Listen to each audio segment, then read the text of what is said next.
అమ్మఒడి ఒక బూటకం. ఏం చెప్పాడు ఆ రోజు? అందరికి ఇస్తానన్నాడు. మోసం చేశాడా లేదా? అందరి బిడ్డలకు ఇవ్వడం లేదు కదా. అందుకే నేను ఆలోచించాను, తల్లికి వందనం. తల్లికి వందనం నేనే ప్రారంభించాను.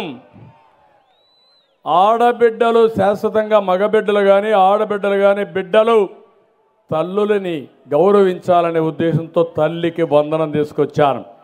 ఈరోజు హామీ ఇస్తున్నాను, తల్లికి వందనం కింద సంవత్సరానికి ప్రతి ఒక్క బిడ్డకి 15,000 రూపాయలు ఇచ్చే బాధ్యత నాది. ఒక్కరి నిబంధన లేదు.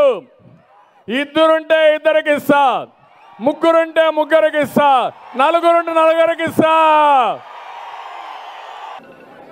ఆ రోజు చంద్రబాబు నాయుడు అన్న మాట, జగన్ అయితే కేవలం ఒక్క 15,000 మాత్రమే ఇస్తాడు పిల్లల్ని బడికి పంపిస్తే, చంద్రబాబు నాయుడు అధికారంలోకి వస్తే 15,000 నీకు, 15,000 నీకు, 15,000 నీకు, 15,000 నీకు, 15,000 నీకు, నలుగురున్నారా మీ ఇంట్లో పిల్లలు 60,000.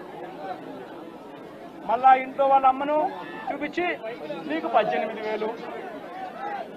ఇవన్నీ మాటలు మాట్లాడి ఈరోజు ప్రతి అక్క అడుగుతా ఉంది, ఎన్నికలప్పుడు నువ్వు చెప్పిన మాట ఏంటి?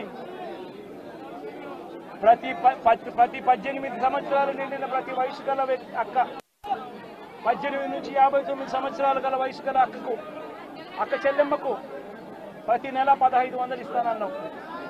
ఈరోజు రాష్ట్రంలో ఓటర్ల జాబితా తెలుసు మీకు. 4,12,00,000 మంది ఓటర్లు ఉన్నారు. ఓటర్ల జాబితా అంటే దాని అర్థం ఏమిటి? దాని అర్థం వాళ్ళందరూ కూడా 18 సంవత్సరాలు పైబడిన వయసు పడిన వాళ్ళనే కదా దాని అర్థము. మరి అందులో 2,10,00,000 మంది అక్క చెల్లెమ్మలు ఉన్నారు, 18 సంవత్సరాలు పైచిలుకు పడిన వాళ్ళు. ఆ 2,10,00,000 మంది అక్క చెల్లెమ్మలకు పెన్షన్ తీసుకుంటున్న వాళ్ళు కాస్తో కూస్తో కొంచెం పక్కన పెట్టినా కూడా 1,80,00,000 మంది అక్క చెల్లెమ్మలు ఈరోజు మాకు 1,500 ప్రతి నెల ఇస్తానన్నావు, ఏమైంది మా 1,500, మా పరిస్థితి ఏమిటి, నువ్వు నీకు ఓటేసాను నీ మాటలు నమ్మి అని చెప్పి అడుగుతా ఉన్నారు అక్క చెల్లెమ్మలు. ప్రతి అక్క ప్రతి పిల్లలు అడుగుతా. జగన్మామ ఉన్నప్పుడు క్రమం తప్పకుండా జగన్మామ 15,000 మా అమ్మకి ఇచ్చేవాడు అమ్మఒడి కింద. నువ్వు తల్లికి వందనం అన్నావు, మా ఇంట్లో 9 పిల్లలు ఉన్నారు, 60,000 మా ఇంటికి ఇస్తానన్నావు, ఎప్పుడు ఇస్తావు, ఎందుకు ఇవ్వడం లేదు అని చెప్పి అడుగుతా ఉన్నారు. పిల్లలు అడుగుతా ఉన్నారు, తల్లులు అడుగుతా ఉన్నారు, ప్రతి రైతు అడుగుతా ఉన్నాడు.